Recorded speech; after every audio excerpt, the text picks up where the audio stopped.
Hello friends, welcome to SSC coaching centre. दोस्तों, आज मैं आपके लिए गणित के बहुत ही इंपॉर्टेंट क्वेश्चन लेकर के आया हूं। तो आपको क्या करना है, वीडियो को पूरा देखना है जिससे कि आपको सभी क्वेश्चन आसानी से समझ में आ जाए।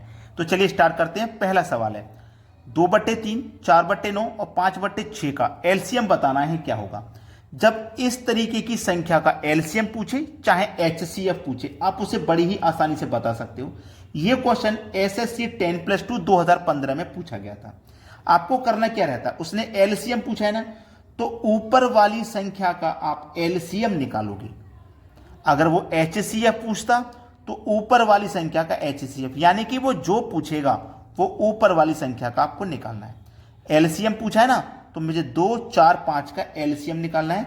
तो 2, 4, 5 का एलसीएम हो जाएगा 20, यानी कि 20 मेरा 5 से भी कटेगा, 4 से भी और 2 से भी कट जाएगा। तो एलसीएम 20 हो गया।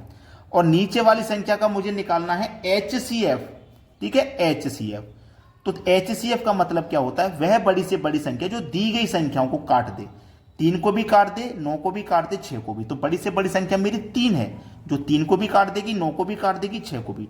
तो एचसीएफ हो गया 3। मेरा यही तो आंसर है, 20/3। यही तो मेरा आंसर है, 20/3। 20/3, बी ऑप्शन बिल्कुल सही जवाब है।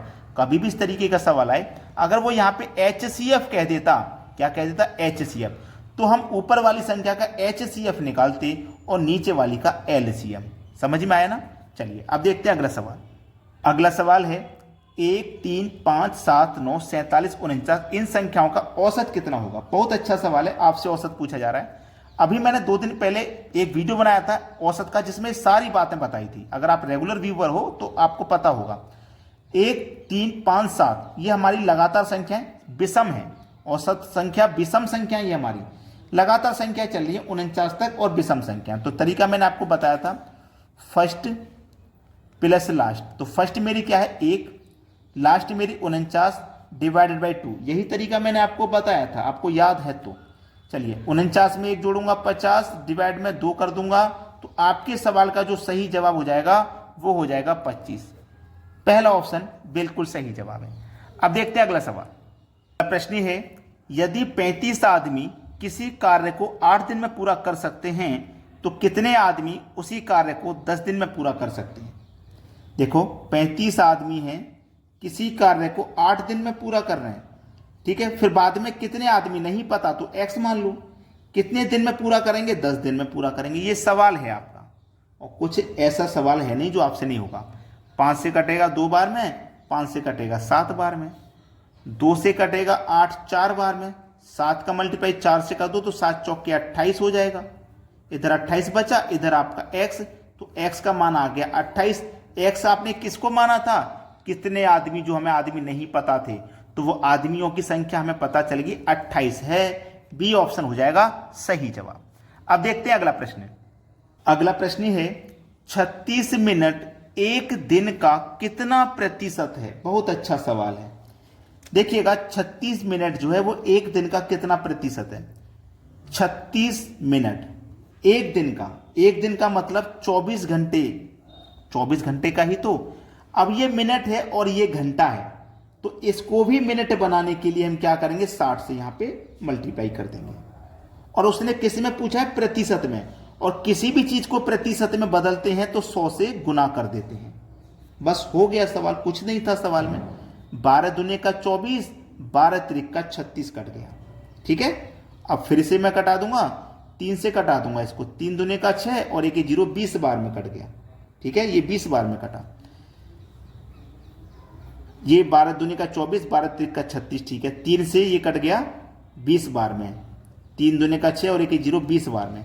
20 से 100 कट जाएगा 5 बार में। ठीक है, और 5 से ये 2 कट जाएगा 2.5 बार में। तो 2.5%।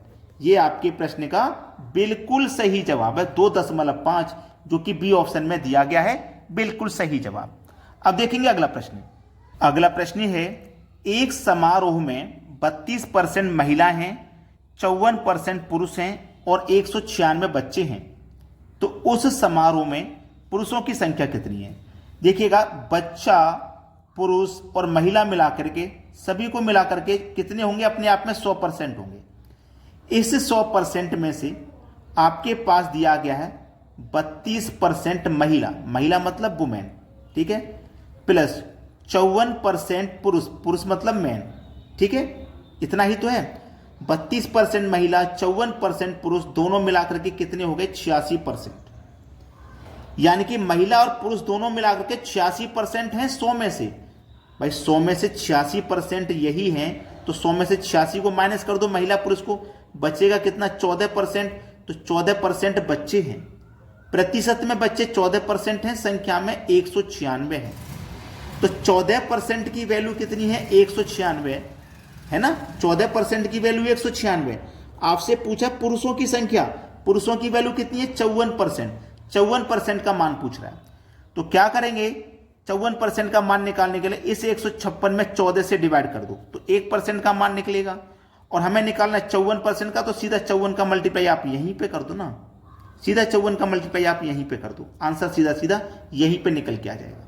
ठीक है, चलिए 14 से कटाऊंगा मैं इसको, तो 14 एकम 14, 19 में 5 56, 14 चौके 56, 14 का मल्टीप्लाई 54 से कर दो, 14 चौके 56 का 6, कैरी का 5, 14 पंज 70, 70 में जोड़ूंगा 5 तो हो जाएगा 75, यानी कि 756। पुरुषों की संख्या कितनी है? 756। पहला ऑप्शन सही जवाब है। भाई पुरुषों की संख्या मुझे पता करनी है, पुरुष मेरे पास 54% है, तो मुझे 54% का ही तो मान निकालना है, तो सीधा 54 से मल्टीप्लाई कर दूंगा, सवाल का आंसर आ गया। अब देखते हैं अगला सवाल। अगला प्रश्न है, यदि किसी संख्या का 18% 720 है तो उस संख्या का 81% क्या होगा? देखिएगा, कोई संख्या है मेरे पास कोई संख्या है, मुझे नहीं पता, मैंने x मान ली। इस संख्या का 18%, परसेंट का मतलब बटे में 100, कितना है? 720 है, तो उस संख्या का 81% क्या होगा ये बताएं। पहले तो इसे सरल करो, पहले तो इसे कर लीजिए आप, ठीक है, इसे कर लो। जब मैं इसे सरल करूंगा, ध्यान रखना, जब मैं इसे सरल करूंगा तो ये मेरे पास 720 है ना, ये मेरे पास 720 है। अब मैं जब इसे सरल करूंगा, 18 चौके 72 और 1 0 40 और 100 का मल्टीप्लाई 4 से कर दूंगा, तो ठीक है 100 का मल्टीप्लाई 4 से करूंगा तो 4 और 1 2 3 0 आ जाएंगे। कितना हो गया? x का मान निकल के आ गया मेरे पास 4000। x का मान कितना निकल के आ गया मेरे पास? 4000। मुझे बताना है कितना? 81% का मान, मुझे 81% का मान बताना है। ये तो मेरे पास 100% का मान है, ये तो मेरे पास 100% का मान है भाई 4000, ठीक है, 100% का मान 4000। मुझे बताना है 81% का केवल, तो कैसे बताऊंगा? इस 4000 में इस 100 से डिवाइड कर दूं, 81% का मान निकालने के लिए 81 से मल्टीप्लाई कर दूं। ऐसे ही करूंगा क्या मैं? 2 0 से 2 0 कटा दूंगा, ये 0 आ जाएगा लास्ट में, 4 1 कम 4, 4 8 32, 3240 है किसी ऑप्शन में। आप बोलेंगे सर सी ऑप्शन में दिया गया है, ये मेरे सवाल का बिल्कुल सही जवाब हो जाएगा। तो आप बिना लाइक करे वीडियो को ना जाएं और बिना शेयर करे ना जाएं, ताकि आप शेयर करोगे तो किसी ना किसी की हेल्प जरूर करोगे। ठीक है, वीडियो देखने के लिए आपका बहुत बहुत धन्यवाद।